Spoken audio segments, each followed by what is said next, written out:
Bom, nós hoje temos um princípio científico novo, né, que foi descoberto que a água exposta a um campo magnético, ela sofre uma alteração das suas moléculas, ela fica com as moléculas mais corrigidas, nós chamamos. E por que isso acontece? Por que é necessário você hoje fazer essa tal correção magnética da água, né? Isso se faz com ímãs, não é? São ímãs especiais, né? E nós, com isso, cria-se um campo adequado e a água da natureza, né? A água ela passa por uma correção. É necessário isso hoje, porque a água que nós recebemos nas torneiras, a água que nós bebemos hoje que vem dos galões, água mineral, elas são águas que passaram por uma adulteração, elas passaram por um processo, então, que nós chamamos de redução da qualidade biológica ou física. Então, por quê? Você pega uma água, por exemplo, de uma cachoeira. Né? A cachoeira, a água é dinâmica, ela está correndo ali, tem força, a água de um rio, a própria água do mar. Não é? Você pega a água, por exemplo, de um lago, a água sempre tem um movimento. Né? E a água que chega às torneiras, ela não é uma coisa saudável. E muitas águas também minerais, as pessoas pensam que as águas são boas, elas não são boas não, muitas são ácidas, são águas que você não sabe da origem. Então, veio a necessidade de nós corrigirmos a água, porque a água parada, por exemplo, em reservatórios, parada em caixas d'água, às vezes até com sujeira, com qualidade que você não sabe nem o que tem dentro da caixa d'água da sua casa. Né? A gente, quando vai limpar, às vezes, a caixa, a gente fica apavorado do que a gente vê ali. Então, a água parada, a água não nasceu para ficar parada, a água nasceu para estar em movimento.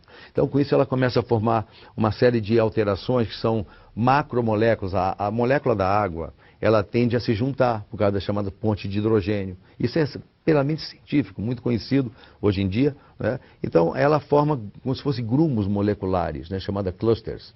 E isso é muito ruim, porque ele passa, quando nós ingerimos essa água, ela não é uma água que realmente tenha um fluxo na membrana celular adequado. Ela, na verdade, cria um edema fora da célula, e dentro da célula, o que vai acontecendo é que vai havendo uma acidificação da célula e má oxigenação. Então a água parada, ela fica com esses clusters, com essas macromoléculas, ela fica com a sua quantidade de oxigênio livre reduzida. A água perde oxigênio. A água, por exemplo, numa cachoeira, está rica em oxigênio livre ali no meio da água. Né? Você vai ver isso, por exemplo, até a água da chuva, ela vem com movimento, ela vem cheia de carga elétrica. Né? Então, mas na caixa d'água não. Se você pega um reservatório grande, também não. E pior que quando a água vai ser tratada, então, no centro de tratamento. Que além de ela ficar parada, ela também recebe cloro, sulfato de alumínio, ela recebe sulfato de cobre e uma quantidade enorme de substâncias. As substâncias não são retiradas da água adequadamente, os filtros, chamados filtros especiais, eles não tiram tudo completamente. Mas se tirasse, vamos pegar que um filtro ele tire realmente aí todo o cloro, e metais pesados e agrotóxicos, isso é uma suposição assim realmente remota. Mas vamos supor que tirasse. Ela não coloca oxigênio, né? A água chega com o próprio oxigênio e cheia de clusters. Quer dizer, os clusters são macromoléculas que você olha a água, um copo cristalino, você não vê isso. A sua célula vai sentir. Porque ao contrário do que a gente imagina que a água tem que hidratar o nosso corpo, certo? A gente bebe água, tem sede, ela tem que hidratar. Só que essa água, ela desidrata, é um paradoxo muito grande, porque ela acaba desidratando o organismo. E com isso os radicais livres, todos os resíduos, né, que a água é capaz de reunir, por exemplo, como metais pesados, ou resíduos de enxofre do ar, etc., tudo isso fora a questão biológica. Uma água, por exemplo, numa caixa d'água, ela pode ali desenvolver algas, que são algas que fazem muito aquele limo verde que fica dentro das caixas d'água.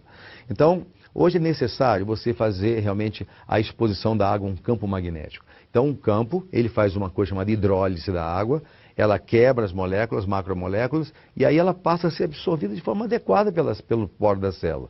Então, com isso, há uma oxigenação, há uma eliminação dos chamados ácidos, principalmente o ácido lático, que é essa coisa que deixa dor, produz envelhecimento da célula, produz doenças degenerativas. Grande parte das doenças degenerativas que acontecem hoje são por causa da água que se bebe. Você vê, 70% da água do nosso corpo, ela, na verdade, ela forma o material necessário para a vida.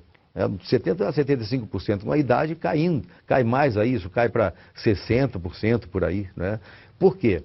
Porque a célula não consegue absorver a água adequadamente. E eu estou falando de uma água que, por exemplo, que veio de uma fonte, de uma cachoeira, uma super água mineral adequada. O idoso já não consegue absorver tanto. Se essa água chega, né, com clusters, chega cheia de radicais livres, pobre em oxigênio, né, e outra coisa, ácida, que é o principal problema, as águas são geralmente ácidas, com isso o idoso já não consegue absorver naturalmente. Ainda tem uma água que não hidrata, então a coisa fica pronta, né? Quer dizer, as doenças, hoje, as doenças degenerativas, câncer, leucemia, diabetes, hipertensão arterial, até obesidade mesmo, né?